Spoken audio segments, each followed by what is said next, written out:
The leader of a group of Russian mercenaries is believed to be on his way to Belarus, ending a short-lived rebellion against the Kremlin.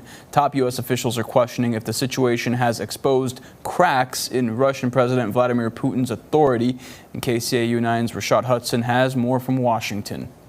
President Biden says the U.S. and its NATO allies are ready for whatever happens next in Russia. The ultimate outcome of all this remains to be seen. As mercenary troops briefly rebelled against Russian President Vladimir Putin and his military leaders, President Biden spoke with key NATO allies. They agreed with me that we had to make sure we gave Putin no excuse.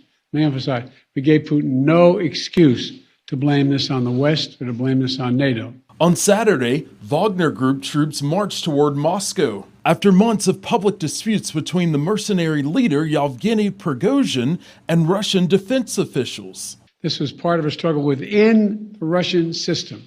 The president of Belarus brokered an agreement to end the crisis. Criminal charges against the group were dropped, and they will now go into exile in Belarus. This was the biggest challenge to Putin in more than 20 years of power. Secretary of State Antony Blinken told CNN 16 months ago Putin appeared poised to seize the capital of Ukraine. Now he's had to defend his own. What we've seen is extraordinary, and I think you've seen cracks emerge that weren't there before.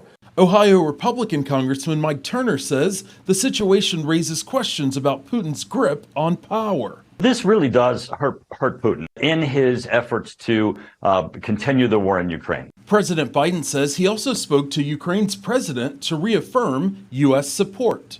Reporting in Washington, Rashad Hudson.